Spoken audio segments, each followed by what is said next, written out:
alunos do curso de Infraestrutura Escolar. Vamos dar início à unidade 2, redação oficial.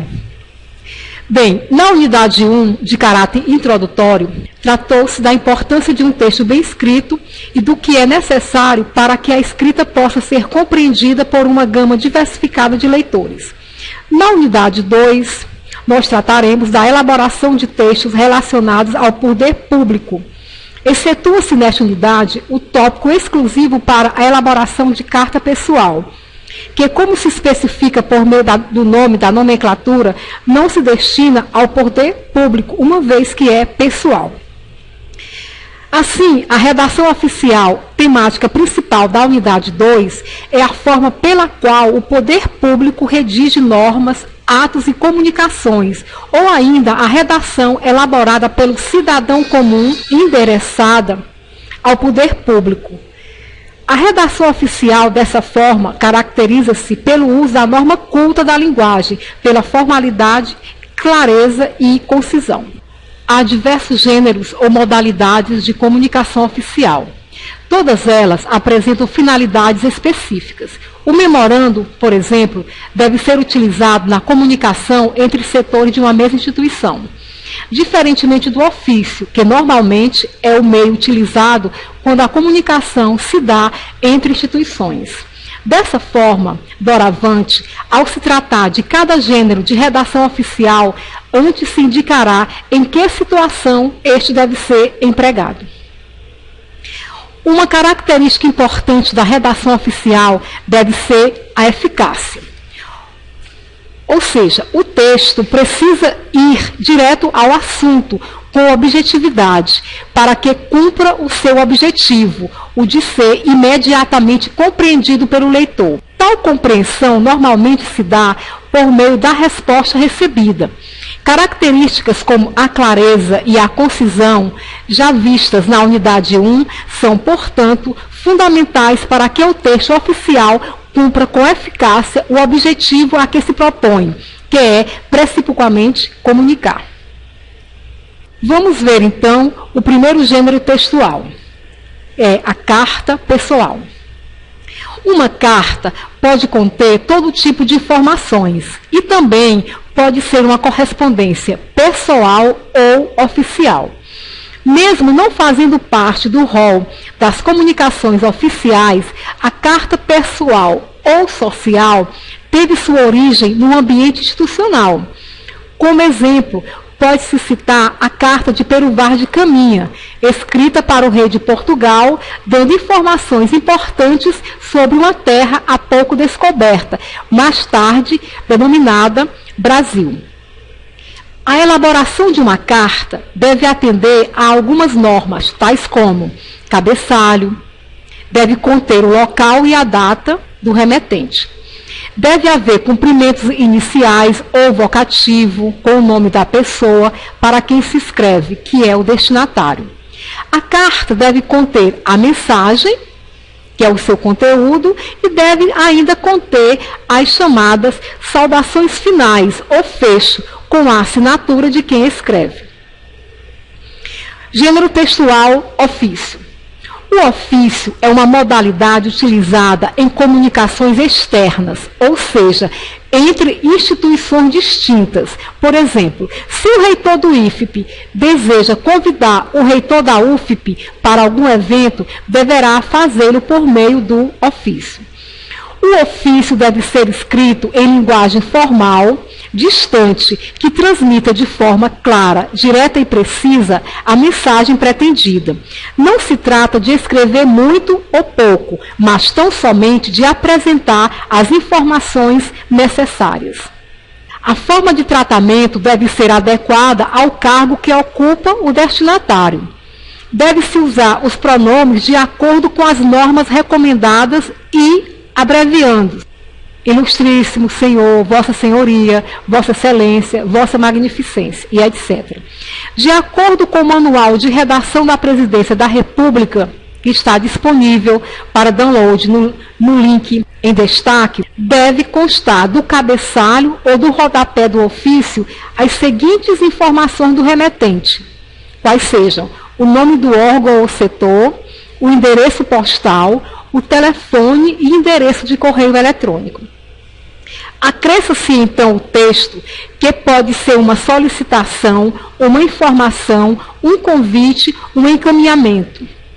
O encerramento geralmente contém o uso de um advérbio, como, por exemplo, atenciosamente, e obrigatoriamente deverá vir precedido pela assinatura do remetente. Outro gênero textual, memorando. O memorando é uma comunicação escrita de circulação interna, somente para funcionários. Ele apresenta um caráter administrativo. Também pode ser empregado na exposição de projetos, diretrizes políticas e instruções a serem adotadas por determinado setor do serviço público. Pode ter caráter meramente administrativo ou ser empregado para a exposição de projetos, ideias, diretrizes, etc., a serem adotados por determinado setor, como já foi dito.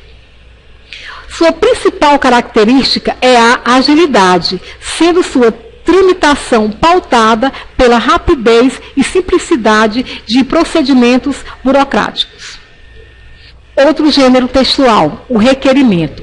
O requerimento trata-se de um pedido dirigido a uma autoridade do serviço público, no qual se solicita algo, tanto sob o amparo da lei, como férias, benefícios, pagamentos retroativos, etc., quanto sem certeza de tal amparo ou sem a segurança quanto ao deferimento.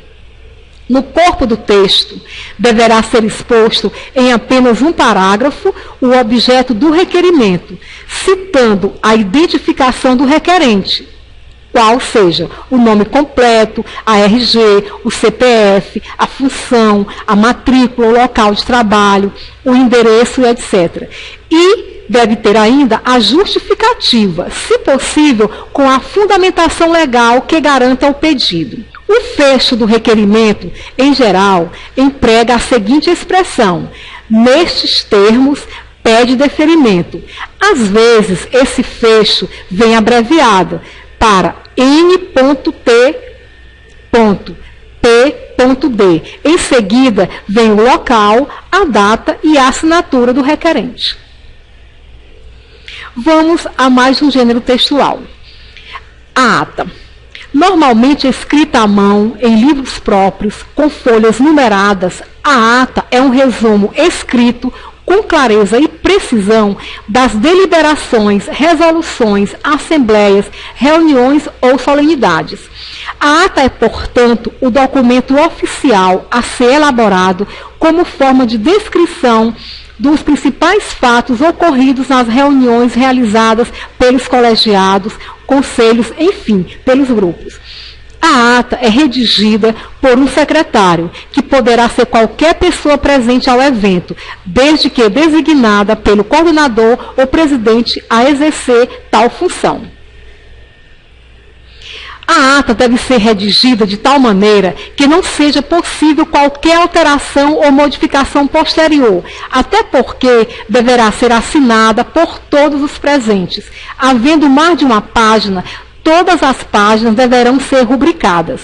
Por essa razão, apresenta algumas peculiaridades, devendo ser escrita sem parágrafos ou alíneas, sem abreviaturas, sem rasuras nem emendas, sem uso de corretivo, com números escritos preferencialmente por extenso, com verbos no pretérito perfeito do indicativo, solicitou, foi, encaminhou, proclamou e etc. Na introdução da ata, devem constar a data, local, horário de início, nome dos presidente e do secretário. Em seguida, registra-se o expediente e a ordem do dia e dá-se início ao relato da reunião propriamente dita. Caso tenha havido reunião anterior, registra-se também a leitura e a aprovação da ata referente à reunião anterior. É importante esclarecer que a presença de rasuras no corpo do relato pode comprometer sua credibilidade. Por isso, caso o secretário cometa um erro, deve fazer uso de expressões retificativas, tais como digo, ou melhor, ou outras expressões similares.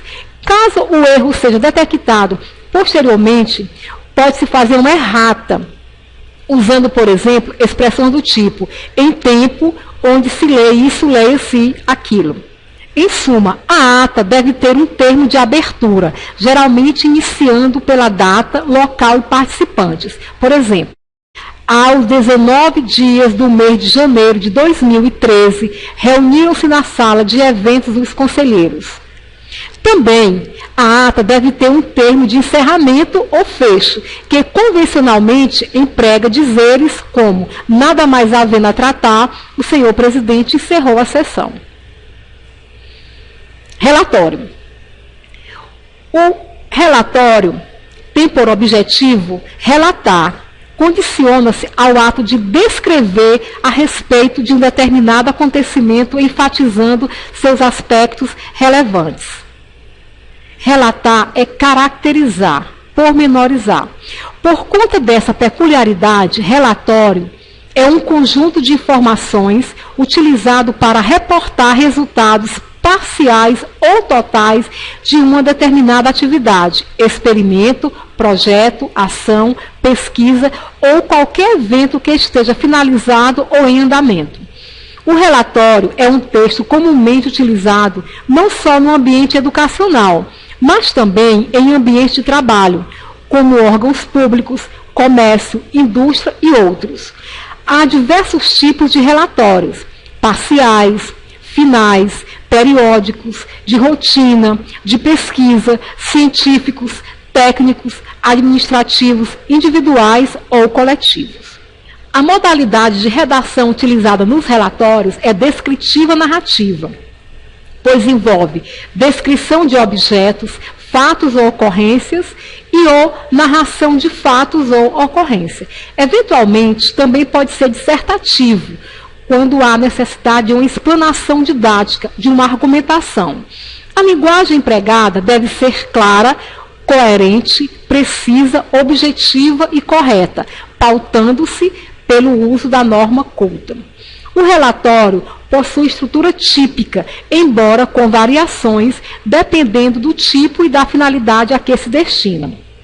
Geralmente, ele apresenta a seguinte estrutura: apresentação ou abertura, introdução, desenvolvimento, conclusão, fecho e os anexos, se houver.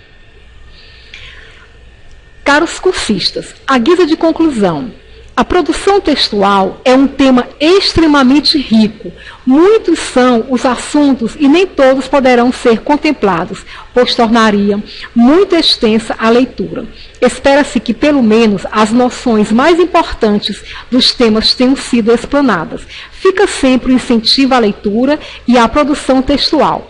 Através dessas ações, é possível adquirir não apenas conhecimentos, mas também consciência crítica, visão de mundo e cidadania. Até a próxima.